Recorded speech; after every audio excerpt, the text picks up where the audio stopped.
অবশেষে আন্তর্জাতিক আইনের জালে বন্দী হলেন দুর্নীতি ও বিপুল পরিমাণ অবৈধ সম্পদ অর্জনের দায়ে অভিযুক্ত সাবেক পুলিশ মহাপরিদর্শক আইজিপি বেনজির আহমেদ। সংযুক্ত আরব আমিরাতের দুবাইয়ে তাকে গ্রেফতারের পর এখন দ্রুত দেশে ফিরিয়ে আনার কাউন্টডাউন শুরু করেছে সরকার। গত 12 জুন 2026 দুবাইয়ের এনসিবি আবুধাবি থেকে পাঠানো একটি জরুরি ইমেইলের মাধ্যমে বাংলাদেশ সরকারকে এই হাই প্রোফাইল গ্রেফতারের বিষয়টি আনুষ্ঠানিকভাবে নিশ্চিত করা হয়। 14 মে রবিবার জাতীয় সংসদে দাঁড়িয়ে এই ঐতিহাসিক অগ্রগতির রোমাঞ্চকর তথ্য প্রকাশ করেন স্বরাষ্ট্রমন্ত্রী সালাউদ্দিন আহমেদ। পুলিশের সাবেক আইজিপি বেনজির আহমেদের দুবাই পুলিশ কর্তৃক গ্রেপ্তার প্রসঙ্গে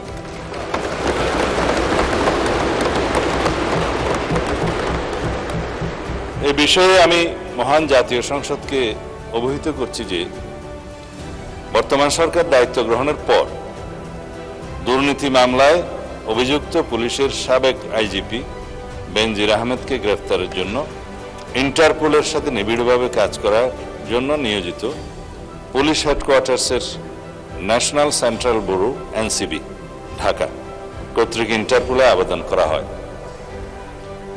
তৎপ্রেক্ষিতে গত 11 এপ্রিল 2025 এটা 2025-এ পাঠানো হয়েছিল। আমরা এটা মনিটর করেছি। ইন্টারপোল 2025/12239 নম্বর 5 ও 5174/4 2025 কন্ট্রোল নম্বরের মাধ্যমে বেনজির আহমেদের প্রতি রেড নোটিশ জারি করে। উক্ত রেড নোটিশের মাধ্যমে ইন্টারপোল কর্তৃক সংযুক্ত আরব আমিরাতের স্বরাষ্ট্র মন্ত্রণালয়কে অনুরোধ করা হয় গ্রেফতারের জন্য। মাননীয় স্পিকার, আমি এই মহান সংসদের মাধ্যমে সমগ্র জাতিকে জানাচ্ছি যে গত 12 জুন 2026 তারিখে সংযুক্ত আরব আমিরাতের স্বরাষ্ট্র মন্ত্রণালয়ের directorate general of federal criminal police national central bureau NCB Abu Dhabi হতে প্রেরিত একটি ইমেইলের মাধ্যমে বাংলাদেশ সরকারকে জানানো হয়েছে যে দুর্নীতি মামলায় অভিযুক্ত বেনজির আহমেদকে সংযুক্ত আরব আমিরাত পুলিশ কর্তৃক গ্রেফতার করা হয়েছে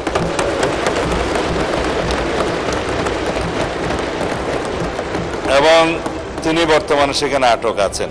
সংসদে দেওয়া বিশেষ বিবৃতিতে স্বরাষ্ট্রমন্ত্রী জানান, বেনজির আহমেদকে খাঁচায় পুরতে পর্দার আড়ালে নিবিড়ভাবে কাজ করেছে পুলিশ সদর দফতরের এনসিবি ঢাকা এবং আন্তর্জাতিক পুলিশ সংস্থা ইন্টারপোল। ইন্টারপোলের জারি করা বিশেষ রেড নোটিশের উপর ভিত্তি করেই সংযুক্ত আরব আমিরাতের পুলিশ এই প্রভাবশালী সাবেক আমলাকে নিজেদের হেফাজতে নেয়।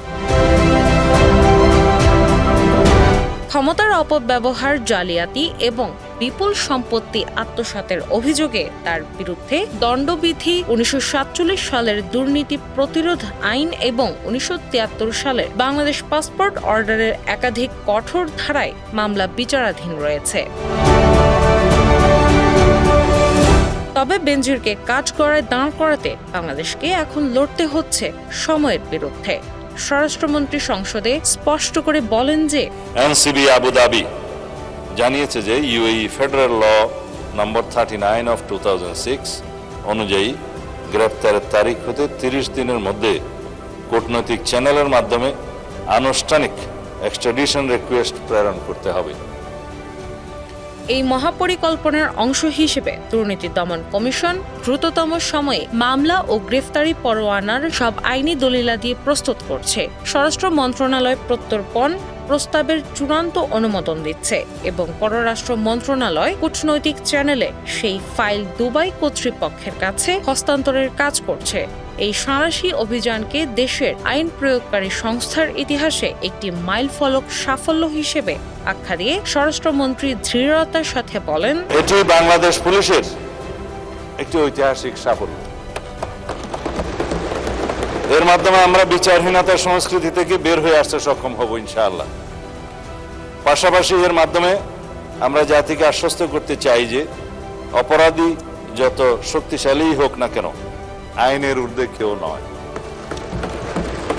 এটি দেশে আইনের শাসন প্রতিষ্ঠা এবং বাংলাদেশের ইতিহাসে মাইল ফলক হয়ে থাকবে। দিনা ইসলাম, বাংলাবাজার পত্রিকা।